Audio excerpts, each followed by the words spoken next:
вязкая борьба в центре ковра. Швунги в исполнении Оганесяна. Пытался он сбросить руки Микренева, но вновь захват исполнения белорусского борца. И пока ищут счастья на втором этаже оба спортсмена. Не проходят они в ноги, не было ни одной попытки, даже имитации этого движения. Говорит ли это о том, что арсенал обоих борцов больше заточен под борьбу на руках, или же все-таки просто по той причине, что пока не хотят раскрываться и ошибаться оба спортсмена? Посмотрим, совсем скоро об этом узнаем. Ну а пока, как говорится, за что купил, за то и продаю. Да? То есть мы видим именно это. Вот сейчас была первая попытка прохода даже не в ноги, а в корпус в исполнении Микренева. Она была неуспешна. Был готов к этому развитию событий Оганесян и отошел чуть назад, тем самым не позволив сократить дистанцию. Вот сейчас захватывает жестко за шею своего соперника Оганесян.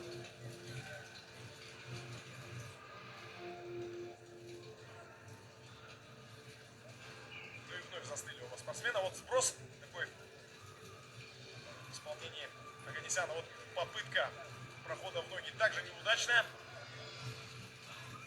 Все меньше и меньше времени остается до конца первого периода. Счет так и не открыт. 0-0. Активно ищет возможность также и Микренев для атаки, но слишком уж пока далеко друг от друга стоят оба спортсмена. Не очень удобно из такого положения проходить, а наверху что-то предпринять не удается из-за того, что постоянно в захвате находятся оба спортсмена. Здесь нужно как-то перехитрить, возможно, придумать что-то такое оригинальное, к чему не готов соперник. Но на это в первом периоде, видимо, не хватит ни у того, ни у другого времени. Да, так и есть. Перерыв.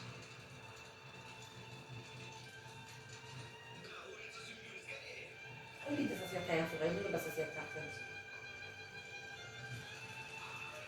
Ну вот, рекомендации тренера Оганесяна. Возможно, как раз таки советовал ему попробовать больше включить,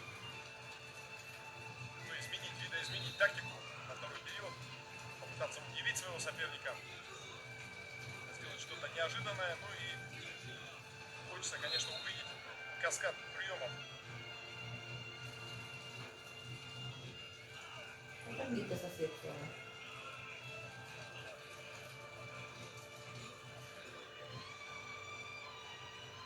Ну и говоря в контексте чемпиона мира, то действующим чемпионом мира на данный момент, а последний чемпионат мира весовой категории до 61 килограмма в том числе проходил в казахском Нур-Султане аж в 2019 году, и победителем стал Бека Ламтадзе, представитель Грузии, который в финале победил россиянина Магомеда Расула Идрисова. Потом в 2020 году чемпионат мира не проводился, провели Кубок мира, индивидуальный Кубок мира. И вот сейчас вынужден я прерваться, поскольку заставляет буквально мне это сделать Андрей Микренев, набирая 1 балл и захватывая ногу своего соперника, пытаясь еще развить свое преимущество.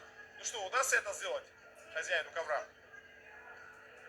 Пытается вырвать ногу из этого неприятного захвата Азат Оганесян, но не удается ему это сделать, зато удается вывести за пределы ковра своего соперника и набрать еще 1 балл Андрею Микреневу. Ну вот уже что-то.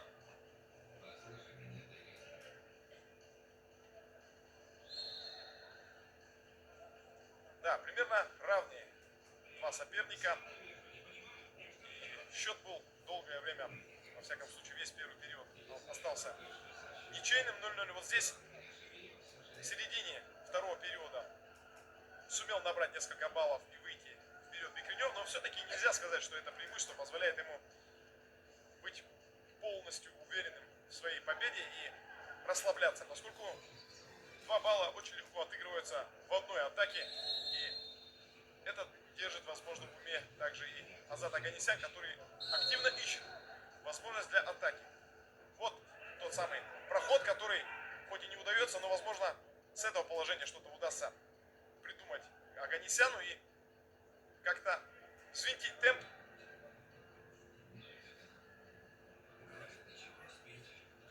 Но уверенно и грамотно обороняется его соперник. придерживает корпус, вяжет руки и выигрывает еще время. 50 секунд остается до конца схватки. Впереди 2-0 Бекренев. Вот его контратака уже забирает ногу. Ну что, будет посадка и еще 2 балла. И он хочет запустить уже на белорусские авиалинии своего соперника. Но мы ждем развития событий. Да, есть 2 балла. Аплодисменты.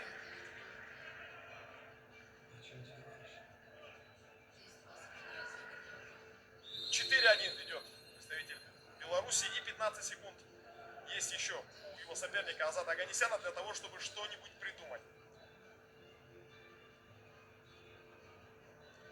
3 балла нужно отыграть казахскому борцу. Но судя по тому, как развивались события в первой половине встречи, это будет сделать крайне тяжело. 10 секунд до конца, уже меньше.